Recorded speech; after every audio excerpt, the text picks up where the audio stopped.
And hello everyone. So I hope I'm live. Um, yeah, well, hello chat. Hope you're having a good evening. Because this is weirdly but expectedly first time we're having this conversation in English language. Myself and the dog, as you can see that. At the background shows some of the signs of life, but he's sleeping, isn't he? And today we're having for the first time, as we discussed it last time when we had a meeting. It's Sunday, a conversation in English for primarily three reasons, as you read it in the description, probably if you haven't. The first one is there are a bunch of people who show up in the Facebook from time to time asking about what the streams are about, and I thought it might be a good idea for them to drop by as well and for all of us to speak English. The second one is it's quite in egocentric sense. I noticed at my last interview we had with a podcast, it was Ravkal Antonio and Petya Salnikov, that my English has a lot of word parasites, and the best recipe I know is actually having some conversations on being recorded, and then listen to them, and then identify how to improve your speech. So that's for myself as well. The third one is there is a terminology, like in English language, in the gaming industry, and I think that this is a good rehearsal for everyone to talk in English and then use some of the phraseology and separate words and stuff and everything in your further upcoming conversations with the publishers or any other partners in the gaming industry. I hope you're all going to have a good time. We have a bunch of questions already. We don't have any specific agenda for this first meeting. I called it 5 o'clock teas. It's not 5 o'clock, but that's tea for sure.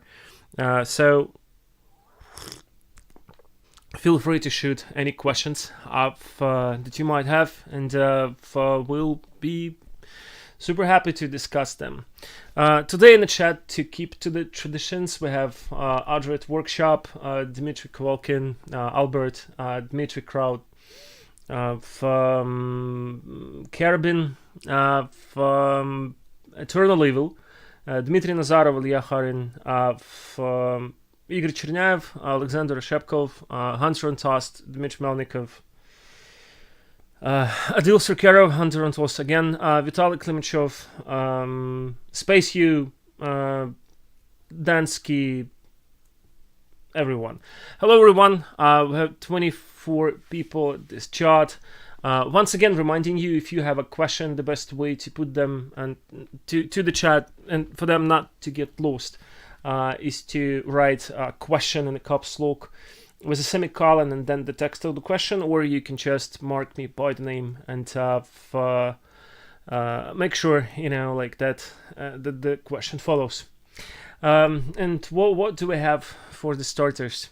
I remember that Ilya Harin had been putting this question first today when I've been setting up the stream. And did I watch Nintendo Direct? What I think about Nintendo Online and their way to add content by expansion pack? I watched Nintendo Direct. I think it was a good one. While I'm not the biggest fan of Nintendo in the world, I still have Switch playing it occasionally. I think that from the point of view of announced titles, we're seeing platform being at the pinnacle at this point of expectation of the key audience, at least. With a new Mario game being announced, Advance Wars series, well known to the people who love Nintendo, being announced as well. I think that what else? There's been some Fire Emblem, new Fire Emblem being announced, a bunch of other games which are significant, and have a lot of fans at the platform. I probably would get the dust off of the Switch, and playing it a little bit. Once again, not a huge fan. Really liked it at the time of the launch. Played Zelda. played some of the Mario games, played Donkey Kong, big fan of this one. Played a bunch of the games which I think play very natively to the platforms. To give an example, Dead Cells. I played it at all of the platforms. I think that the Switch experience was the best experiences I ever had with this game. It looks gorgeous. Very cool playing it at the airplane. Nice portable experience. Astral Chain was good. I wouldn't say perfect. It made a really good first impression. Wouldn't say that it lasted long. After 6-7 hours, it just started to deteriorate for me personally. Though I know there are a lot of people who really love this game from A to Z. They can really enjoy the experience. I haven't played Animal Crossing. This is not specifically my genre, though I think it contains a lot of perspective. I think that I might try it, though, because I'm interested in the experience, and I also seen a couple of games we're discussing for potential investment, like in the same genre, which I think holds a lot of perspective. What I think about Nintendo Online and their way to add content by expansion pack, I think there is nothing specifically super new about it. I think that it's very logical for the portable device, and from the point of view of novelty and a bit of innovation from the Nintendo, it makes a lot of sense. We'll see how it works, because not everything that Nintendo declares will be working universally actually works. We know the company likes to experiment a lot and often do things which are ideologically fit to the values of Nintendo, but not necessarily find a massive response in the audience. It's a good response, but not massive response. On Nintendo side as well, news everyone been speaking about. Nintendo outsold Wii, which has huge sales, which is a great achievement by the company, and I think that traditional gameplays and gaming in a console NAS sense are still very popular, and I think there are a lot of fans who like those games. So there's no mystery in why Nintendo is so popular. But there are people who dig it, there are people who not. I still think that you gotta like exclusives and Nintendo games to get 100% enjoying from the platform. If you're not into Mario Karts, if you're not into Mario games the way they look at this point, not into party games, music games type of stuff, and you're missing a lot, right? If you're into them, then the perfect is not just good, it's perfect for you. What is your mind about Pokemon franchise? It's awesome. Why is it the most profitable franchise? And why, even with their budget, they're not ideal games? Well, I think ideal games is a stretch as a definition. I think there are no ideal games in general. I think that it's just games that fit some audiences, and there are games which do not really fit some audiences. I think that Pokemon's, though, is a definite franchise with an international recognizability dictated by a lot of people. I think that this success happened over time organically. We can talk for hours post factum, discussing, that there are reasons for it, that the Pokemon become popular in the United States, and then there is a collectibles element to it, and this is why it justified this franchise to be that successful.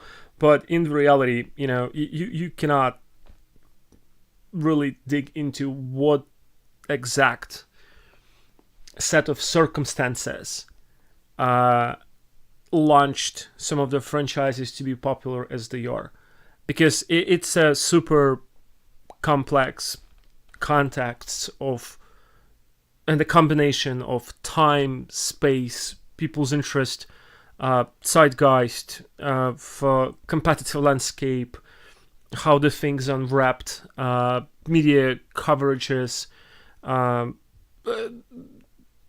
coincidences, stuff like that, that basically brought some of the franchises to be well known internationally and to be some of the major players in the world, and some of them just vanishing forever. I think that if you will try to analyze specifically decades and see from the modern perspective what the products had more potential, you will see that a lot of them is not known at all by anyone at this point. And some of them that will look like they're not gonna conquer the worldwide market are actually did it. So, who knows? When people go for like, we did this analysis and we're super expert and we're gonna tell you why Star Wars got successful, no one knows. Like it's so many things have to coincide, and so many things can get you super famous overnight, but at the same time, none less the things that can really got you killed in even in the shorter period of time. Like one bad decision by the studio, someone got good mood, someone got divorced before important meeting, told something wrong, or some wrong information went from point A to point B. People got into the quarrel, personal human factor errors, stuff like that. Someone don't like somebody, and something which were presupposed to be having a grand success, not even that. It's a lot of luck, man, as well. And this shouldn't be disregarded. And people who go for like luck, professional doesn't need luck, are just telling bullshit, it's not how it works. Entertainment is directly connected with human emotions. It cannot be all pragmatic, which is how it works. I agree though that a lot of the games being done by Pokemon, there's been a lot of unsuccessful ones. But it's look at the other examples. It takes time. It takes a lot of attempts, and I think that at some point you get to once again many things aligned together where you have a very good game that really gets to the audience, and then they really like the game. And they really play it massively, and it starts clicking. Look at the Batman franchise, right? There's been a curse of Batman when it comes down to games. A lot of games just flopped heavily, didn't work out. Then Rocksteady game happened, and it became one of the super hits by the Warner Bros. Who knows? Maybe we will see a bunch of new Pokemon games, and one of them will become like undeniably successful in all of the aspects. Space U asks, all hail Xenodog. Yeah, Xenodog's sleeping. He looks like a splat of darkness, isn't he? Look at this. Look at this at the background. What about English versus American English? Is a real case about half native speakers that have the same grammar as Russian English spikers, and there are no sense to worry about. Now, let's put it this way: there are some minor differences between British English, and American English. Definitely, there are accent differences. Definitely, there are some words which they very differentiate. Obviously, British people perfectly understand American people, and American people understand British people in most of the senses. We're not talking about some extreme examples when people just go super really heavily into specific accents which are not top 5 accents in these countries. I'm talking about Welsh accent in England, but even a lot of British people wouldn't understand heavy Welsh accent, or I don't know what's the analogy in the United States would be. But I'm sure there is one, right? But yeah, there are differences, but they are quite minor. It's a reason for a lot of memes, though. I mean, like, and that's an eternal source for multiple jokes, both grammatically and lexically, and just in general cultural jokes.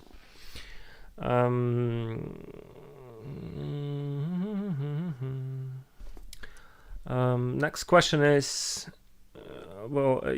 traditions. Hello, Alessia. Or Alessia, hi is the question. I mean, like, I think both works, so I think it's fine.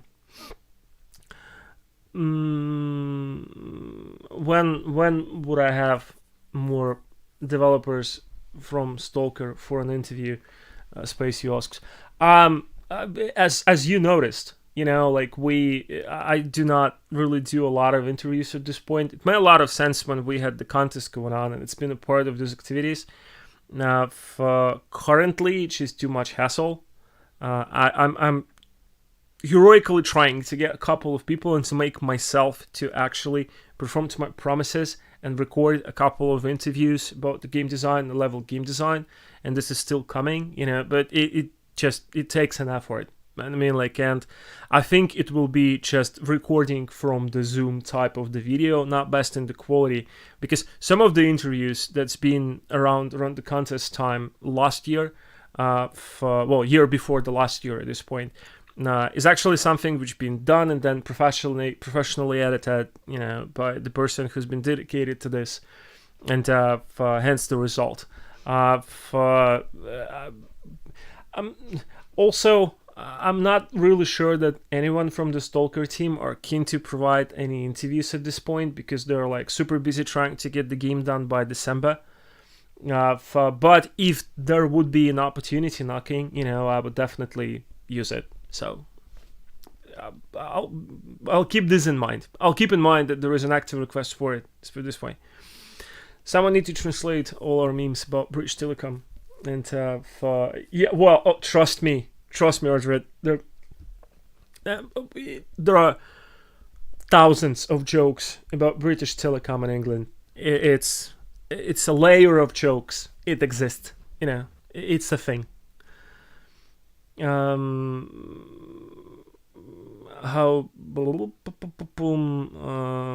lot of people saying hi. I've a little British accent. I guess. I live here.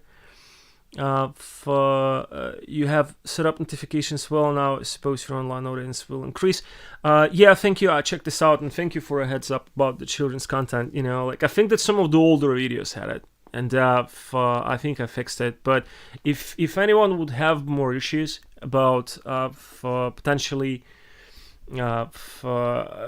notification not going through, please inform in the comments. I would be happy to look into that.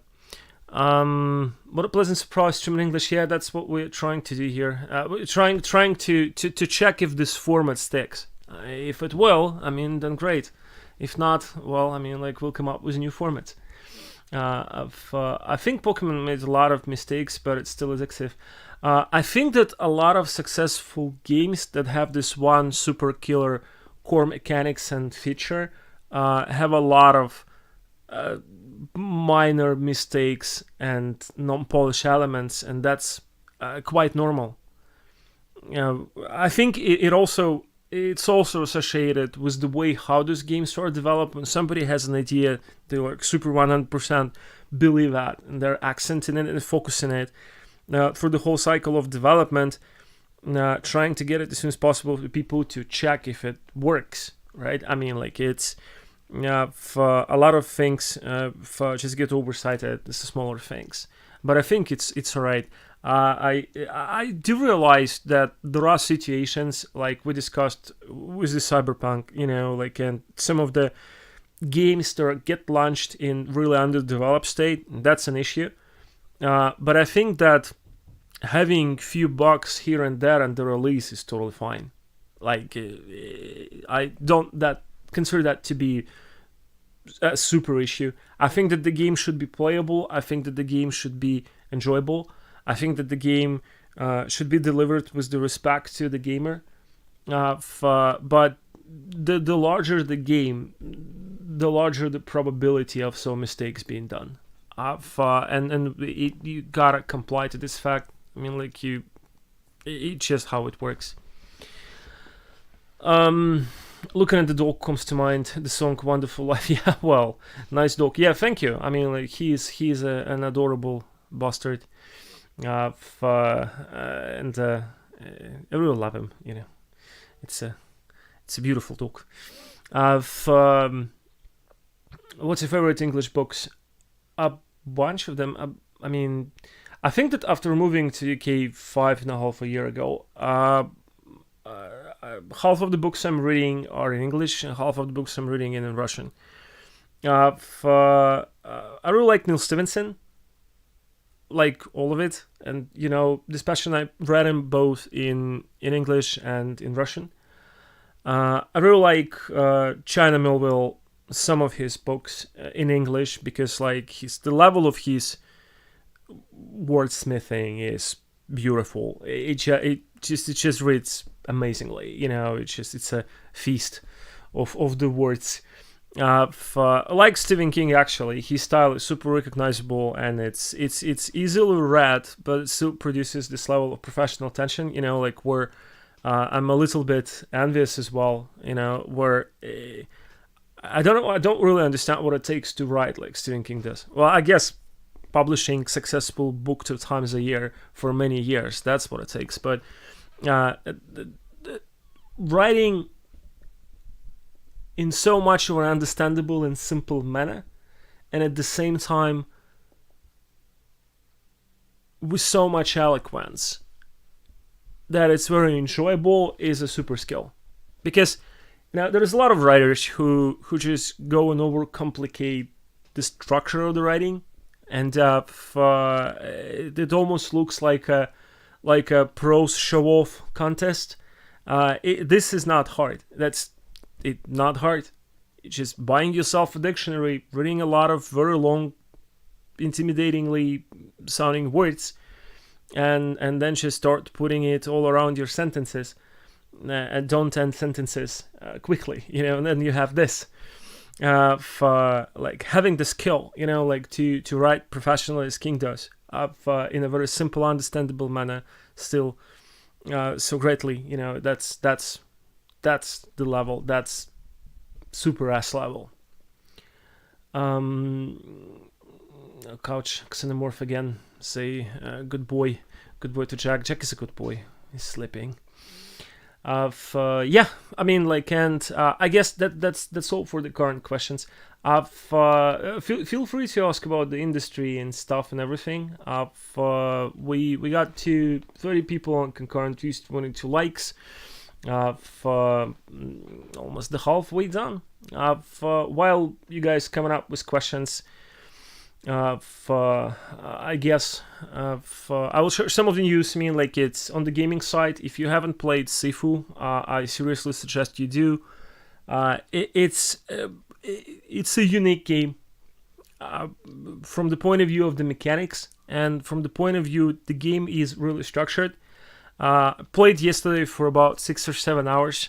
I've read some reviews today. Some of them are comparing the game to the Dead Souls and the Dark Souls. Demon Souls. Wouldn't do that. Like, it's different. It's more of a requiring for perfectionism than actually hardcore complex. Basically, the game works in a way where your father and the kung fu teacher being killed, and you've been killed as well, but you're kind of immortal for some reason. And every time you killed in the game, you get some years added up, and your power goes up, but your health goes down. And you also get skill points, and you learn, you know, like additional skills. And the game is hard to play. And the whole structure works where every time you finish the level, your age is fixed, and when you go to the next level, you start with the best results of the years from the previous level. It's kind of convoluted, isn't it? You know, like, but check this out. It all plays out perfectly, you know, like when you actually play the game. And the idea is that you need to beat 5 levels. in 5 bosses, and they are getting gradually more and more complex. The first one is like, all right. Second one is hard. It just, the club is hard, and I want to say that yesterday, I just turned the game a couple of times. I just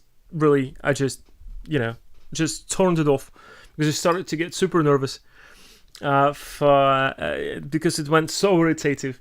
But it's very cool, and it basically makes you to strive for perfection on every level, and it's very immersive experience. Oh, also, when you replay the level, when you want to get to the better result, which is less years, when you start from 20, and let's say you finished the first level being killed 6 or 7 times, and you're like 42, right? I mean, like, can't you understand that you still have 5 levels to come up, and 42 is too much? And so you replay the first level to get at 28, and move forward. So that's the idea. And it also plays great, like the animations, the way the game spans out, the way the game keeps you motivated. It's very good, So I seriously suggest in Sifu, if you're looking for a new cool game to play, and if you like Kung Fu, if you like Kill Bill type of the action, that's precisely the game for you. A few other questions. I still can understand in what position the dog lies in the background. No one can. This dog can take very weird ways of lying down and even moving. It's like just what he does. Sorry if I misanswered. Do you like Scottish English? Do you find it look like Russian English? I really dig for Scottish English, and I really like listening when people are talking with Scottish accent. When people are talking with a Scottish accent, I'm not sure that I'm doing that right, but I really like it. The R sound is important. I'm a big fan of the movie In the Loop. If you haven't watched it, I seriously suggest you do. It's a political satire of I dig Scottish English a lot. Do you find it look like Russian English? Well, it's probably because of rolling R's. People would draw this analogy, but I think it has very different tonics, to it. It's more of a rolling a different way. It's like people are trying to really convince you on something, but in a very soft manner. While Russian is a little bit more subtle, and it really depends on the accent that you're trying to put, and how much you would like to intimidate your opponent, when you have this conversation. And I would say that Russian English is a little bit more laid out. Your cyber side, was it written in Russian first and translated? Or is the feeling when you see a translated shot, not language first time, it's like reading two different books? Well, actually, the cyber side been originally written in English, and the reason for it is I've been writing it with my friend and colleague Bert Jennings, and that was an author's collaboration, and writing it first in Russian would be a weird experience, and I think that the book will last a lot. Would last a lot if that would be the case. It's been working in a way where I would write the general skeleton of the story, the dialogues, some of my remarks, send it to Bert. Bert would come and would really write a significant chunk of descriptive text. We would polish this up, move to the next chapter, finalize it. Book went through a couple of editorials. By couple I mean like almost 22 drafts. And at the point where book was finished, I really hated it. I couldn't make myself to read it for the next year because I read it so many times. And this it sticked, like a lot. And when opportunity to translate it to Russian and publish it with Exmo popped up, I really preferred after a couple of attempts, because friends of mine who tried to help to translate it, I really preferred to give it to a publishing translator, because it's just been hard to work with the text in the story. You've been changing so many times, with so many instances, with so many arguments, like with your friends. It's super stressful. Finishing books is super stressful, and a lot of people are taking this as finishing, like coming up with an ending. I mean, like, coming up is an ending is bullshit. Like, finishing books is actually making sure you're happy and you think that people would be happy with reading it. Like, that's finishing books, and that's editing drafts, and editing drafts is a hard work. So a lot of respect to fellow writers, like out there. It's not a simple gig. It's not a simple job. What do you think about new VR game market? How many gameplay mechanics we will see? Asks Alex Kromovich. I think we're seeing some level of the renaissance because of the metaverse and the meta trend, like goes into the direction of VR and the AR. I think it's in general, everything that works for variety and diversity of mechanics is a good thing for me. I also think that VR has some potential if a couple of things happens. First of them, I still think that the devices are too clunky and heavy, and they should be much more lighter. And I think that the ideal state we're probably moving with AR and VR technologies is lenses. And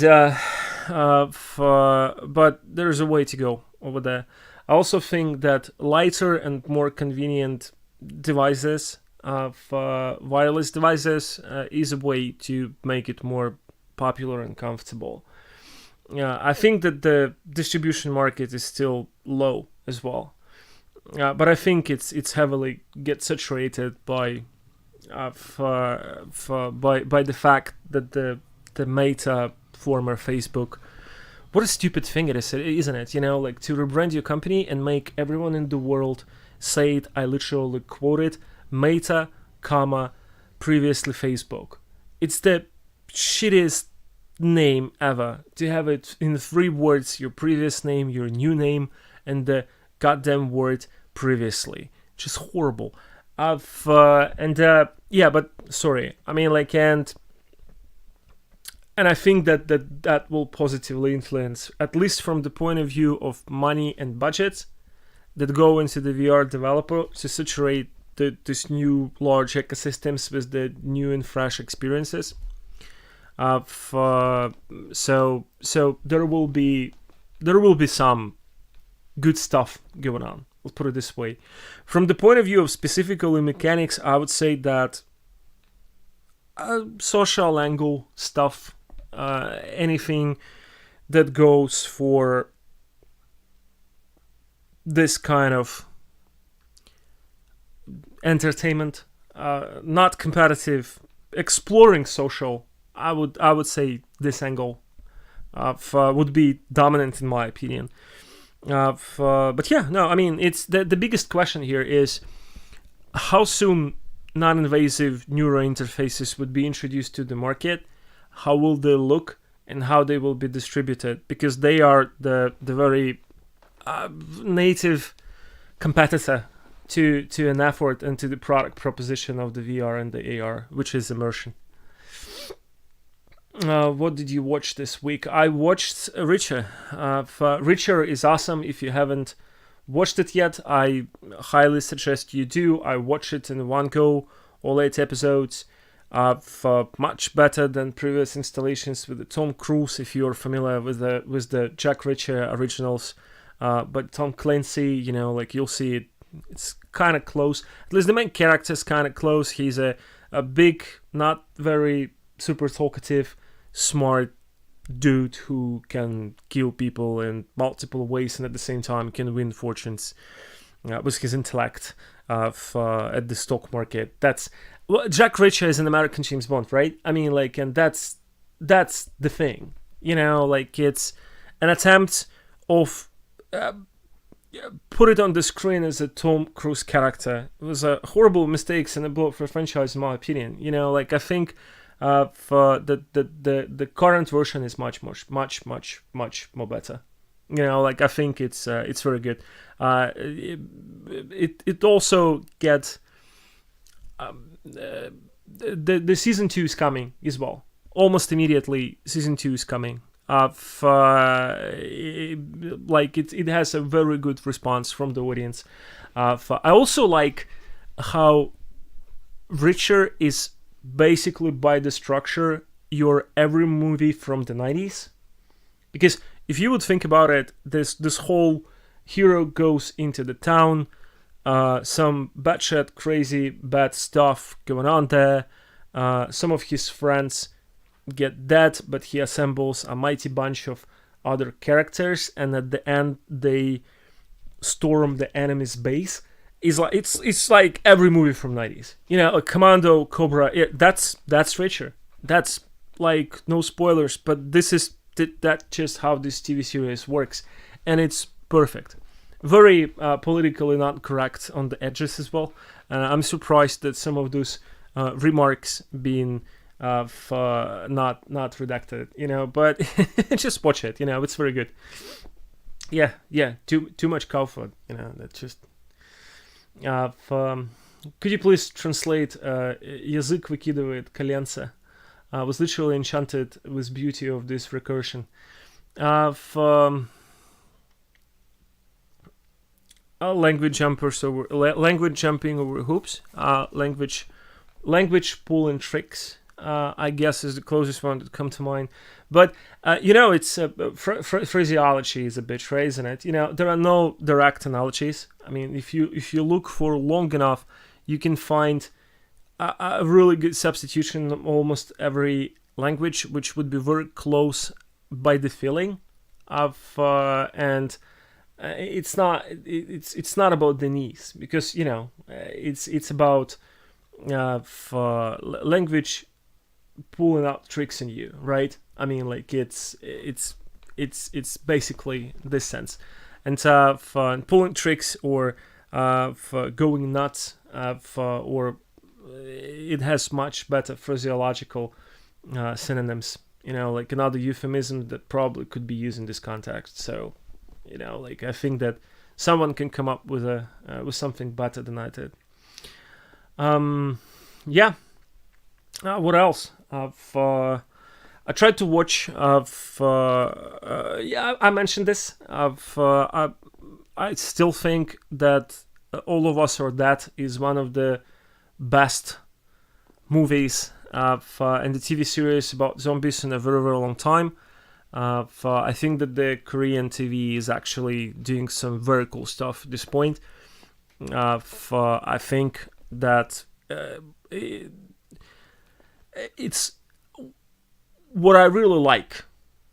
What I really like about Korean TV series that we're seeing getting very successful at this point is their ability and desire to discover human nature in its fullness.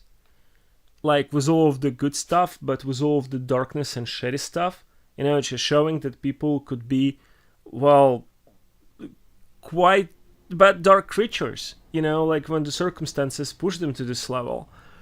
And there is no desire to pretty things up as much as the Hollywood does it, you know, like, and American television does it at this point. And I find it very refreshing. And just like the way that they're able to show this. So, you know, like, and also it's quite naturalistic, you know, like if you paid attention both in the Squid Game and All of Us Are Dead, you basically, you see that some of the things are shown in a way where it's shown in excess. And I think it's cool as well. I mean, I dig it. You know, it makes this impression of making things look honest, right? I mean, like, and so yeah, I mean, like, I think I got quite hooked up to Korean television at this point. Thanks for streaming, but I have to run. Thank you, Vitaly Drzobojmu, for the next time. What do you think about Jack Reacher books worth reading? It really depends from your tastes. Tom Clancy books it's techno thrillers, right? It's not for everyone. It's if you like reading books that go a lot into description of military hardware, guns, spy tech, mil tech, heavy on military argo and the intelligence community argo and all those things, you'll like it, like no doubts. A lot of people just don't like it at all, and it's definitely oversaturated, but that's Tom Clancy style. So if you're digging these things, I would suggest to read anything at Tom Clancy. I wouldn't say I'm a big fan, but I've read like 15 to 20 books, of different stuff of him. Mostly Russian, some in English. Jack Reacher Cycle is great. Like, give it a try. Like, read something of the latest stuff, Like, it's if you like it, you'll read everything else. If not, I mean, it's just not your thing. It's like Cryptonomic and Neil Stevenson as well. Like where he literally just screwing with people, and he admitted multiple times, Neil Stevenson been screwing with the reader, like where he was asked at the interview that why would you have a description of the technology of capturing pixel over the wall for 20 pages being done in very boring narration, like that literally looks like a scientific article, where he answered that he prefers his book to be read by smart people, not idiots, and idiots probably will put the book away, like at this moment, which is like, woo, that's hard. And but yeah, I mean, like the Cryptonomicon, like is basically is this.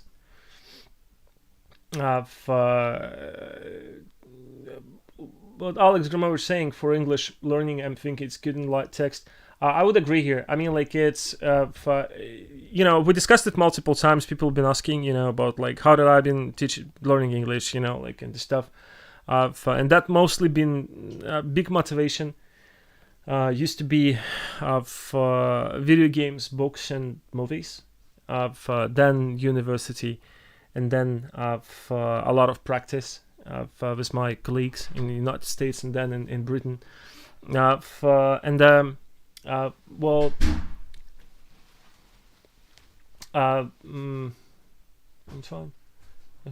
Yeah. Sorry, been reading, like some of your comments. But yeah.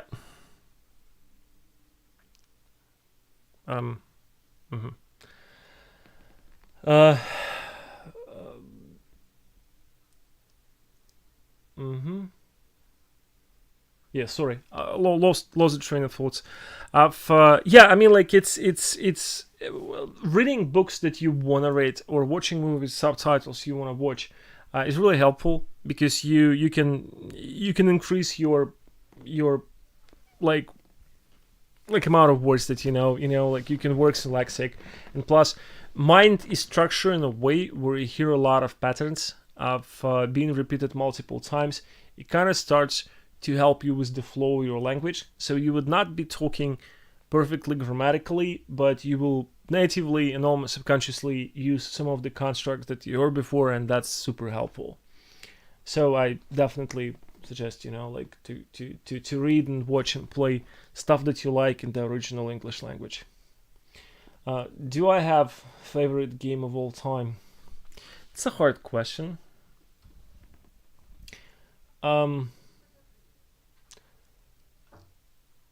Final Fantasy VII, I guess.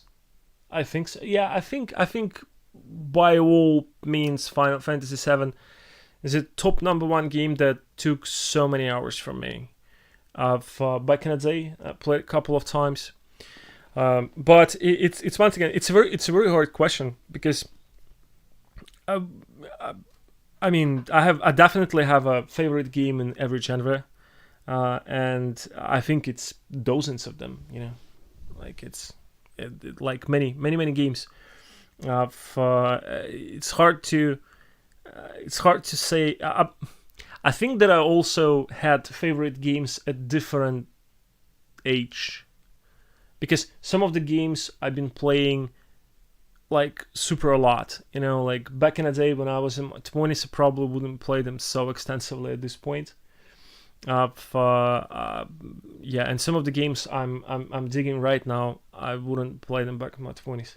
So yeah, I mean, like, I think it's a good time for everything, and it's good time. Did you watch Office, Parks and Recreation, Brooklyn Nine? If you did, what's your favorite? Yeah, I did. I mean, obviously, and a bunch of other sitcoms as well.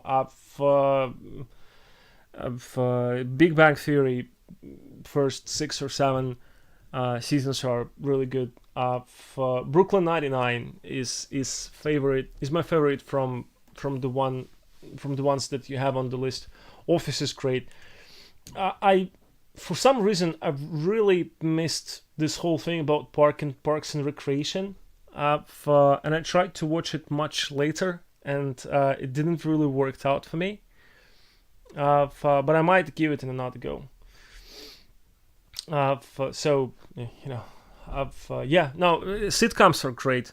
They also train you sense of humor, and like some people are saying that you speak good language if you start understanding humor and start making your own jokes people are cracking about. I think it's a good criteria. For Atava, there are some peeps. Yeah, well, right.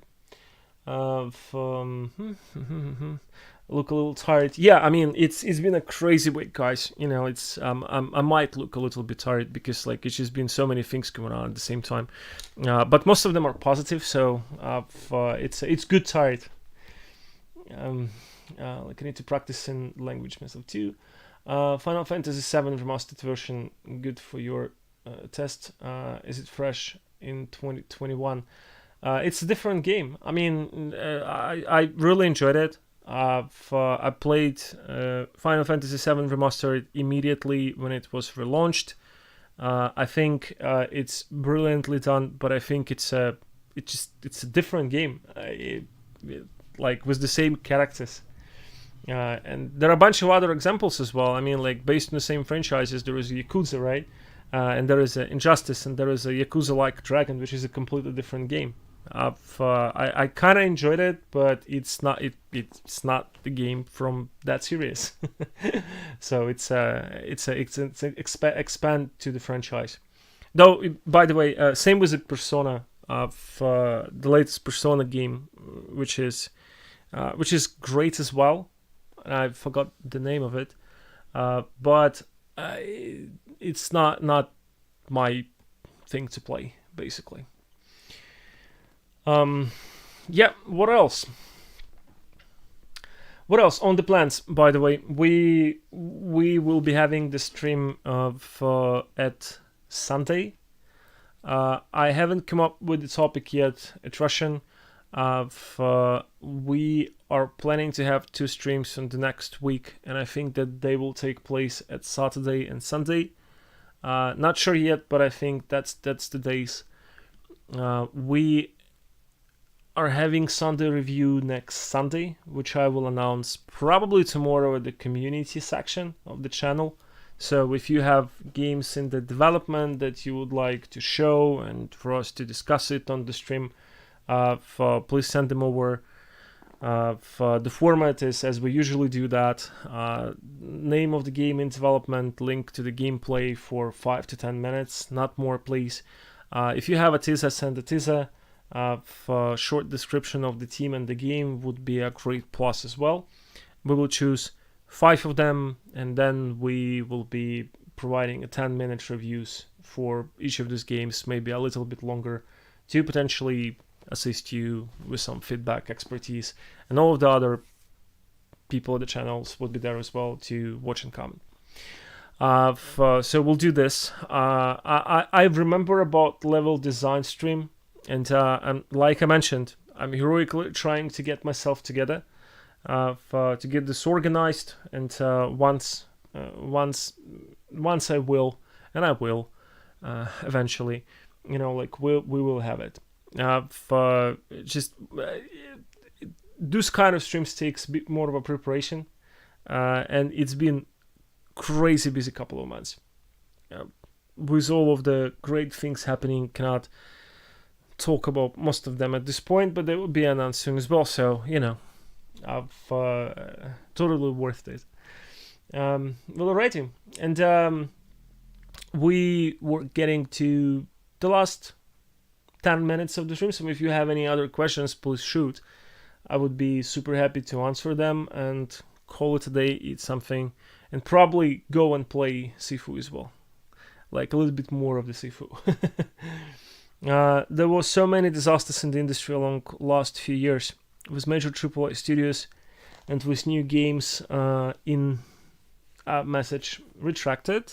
I hope it's coming back, because question seems to be interesting.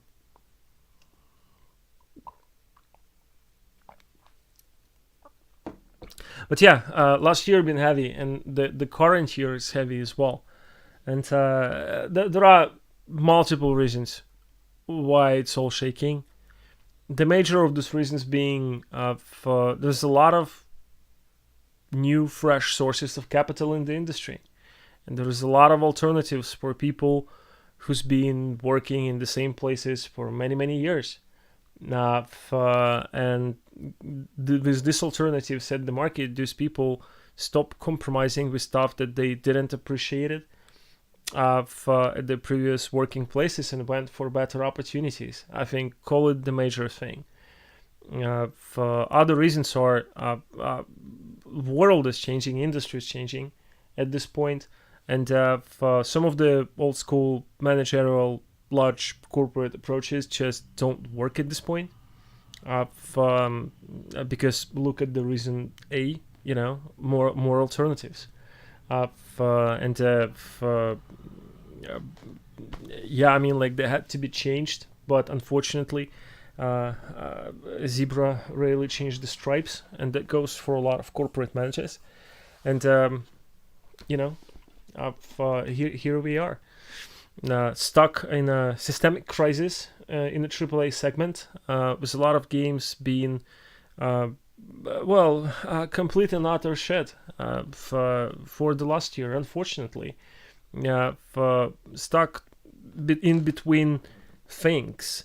It's like, if you would look at some of them, like Battlefield, right? 2042, been discussing it multiple times. Now, the game is literally stuck in decisions. It almost feels like there never been this one person who would say, no, we do it specifically and precisely this way, and this is the way we do that, and that person to understand games, and listen to community, understand the core community of the franchise.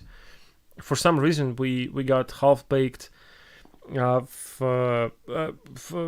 bugged for alpha state mix of Tarkov, Fortnite, and for Call of Duty, which got all of the core community super pissed, and it's very hard to explain, But the only thing that I know here is, when it comes down to any systemic crisis, the right way to solve it would be to stop for a moment, stop running, admit that you are in the crisis, compartmentalize issues, and start solving them one by one until you get it to the point where it actually starts to work somehow, and you can plan how you clean the house out of all of the issues that are still outstanding.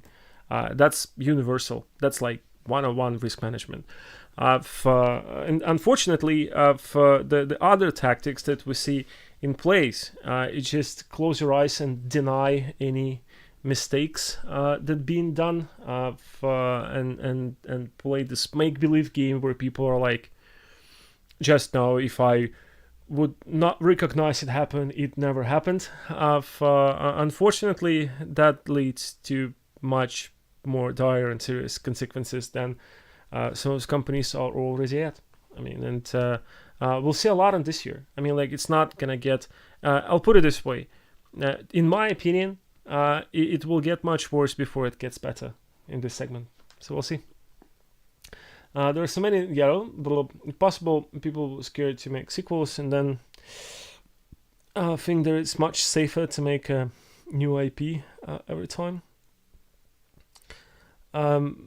No, I mean, that would be counterproductive logic. An industry still thinks franchises and the IPs, and trying to, and it's considered a kind of common knowledge, like where for using an existing IP with an existing audience, it's much of a safer route to success. The problem is that with the level of interconnectivity and the power of the voice the audience currently has, to ignore the core audience becomes much more harder than it's always been. You cannot, and this managerial boiler room talk about, let's just change it to get new people. The people who used to play it before will keep on playing, they will just suck it up and just keep on playing the game they always bought and played. It doesn't work this anymore. It's not. This cynical, pragmatic, professional approach doesn't work anymore at all. I mean, like, and things will continue changing, and core community being offended can really make you feel bad and miserable. And I wouldn't suggest anyone at this point to go against people who's been committed to the franchise for multiple years. And also, I don't really like these people being deemed to be toxic, because basically it's a situation where people been supporting some specific game in the franchise for dozens of years, and those are the people who make this franchise what it is. And when someone tries to use them as the jumping pad to new audiences and screw them over, and they start to complain, they're immediately called toxic. That's like super hypocritical.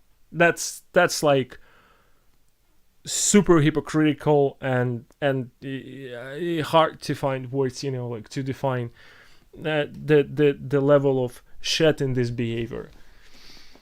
It's too easy to hype on hatred. Well, I mean, see, it's have some. The part of the question is,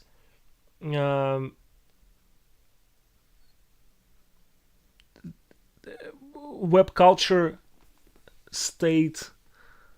Is it a part of the current state of the web culture, where for hype on hate reviews and so on is popular? Like I said, it's getting gradually harder to use this as a fuel for your success, and currently, like with a lot of, you can get so much of a backlash for trying to use negative PR to get successful and recognized and famous. I think a lot of people should think twice, before going this road. I presume that there are super professional communication experts who can use such narrative and navigate it properly. But I think that there are not really a lot of these people who are able to do that. It's playing with fire, man. This older sentiment of every PR, all PR is a good PR. It's good for movies. It's good for 90s. In the real life, you're playing with the grenade and it can explode in your face. I wouldn't suggest that to anyone.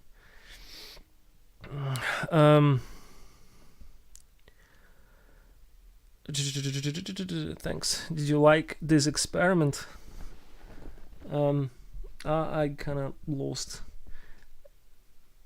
to what this is associated. Wow, that's something you like. Like, thank you, Ilya Kharin. Let me find where this connects to.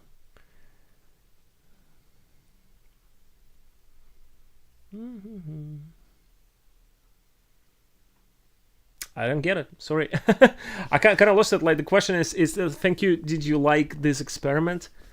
And I'm like, what experiment? Like, because I answered a bunch of other questions. Sorry. Well, the game industry evening tea. Oh, I mean, like the thing we're having. No, I think it's fine. I think it's fresh. But well, feel free to leave comments. Like, and say that what do you think about it? I mean, like, if you like the format, we can keep on doing this at least once a month, I guess, and add some subjects and topics, like for it. I liked it. It's something new to have. I want to think, and I want to believe that it's also useful and informative for people who's been here today. And yeah, I mean, like, if community supports, we'll be having this for monthly streams for the next couple of months to see how it will work out for us. I mean, good questions, good stuff. Yeah, good evening conversation. And Dog just not giving a bat about me talking loudly in English, just slipping out there.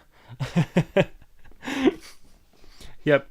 So anyway, but yeah, guys, thank you very much. It's been great. Well, another question which I will take as the last one. In Russia, you need propiska to start a business, which is the registration, address registration. To start a business, a document that you leave at a place. Do Europe and England have this requirement? You need to buy a house, flat to start a business. Oh, dude, it can get even more hardcore than that. In England, it's everything is connected to your postcode and to your address, right? I mean, like, if you don't have one, you won't even open a bank account. And you if you want to do some of the administrative actions over here, you need the proofs of the address as well, which can be your utility bills, like, or bank letters and stuff. And if you don't have it, you're literally out of system. So in England, you need a postcode, you need an address, you need to live somewhere, you need to be in this place. I mean, again, you need to have an access to the post box. So it's hardcore. When I got here, like, I tried to. I've been having a temporal accommodation by the company, and I've been looking for a place to rent. So I started to rent this place, and I've been opening a bank account, and the bank been literally saying that, look, since you're not living at this address, like, we cannot really give you the bank account. And I've been talking to the landlord, and landlord been saying that, look, we cannot rent you this place because you don't have the bank account. And it's just been like, fortunately, at the point, Epic helped to resolve. Good people from Visa and Immigration Department helped to resolve this issue with the bank. But it's been highly frustrating. I think, Regime, thank you for all the streaming and interesting stuff being discussed. Pleasure, like always. Good training for all of us. Thank you, guys. As I see from the chat, people seem to like it. Yeah, no, for sure. I mean, like, we'll keep this format running, and I'll get the next one, Game Industry Evening Tea number 2, to happen to happen in a month. Thank you. Yelena looking at, who do you think is the star here? Now you talk, of course. I mean, like, that's why I took the talk. It's here because he would draw all of the attention, and people would like the stream. All right, thank you, guys. And talk to you soon, and have a nice evening. Bye.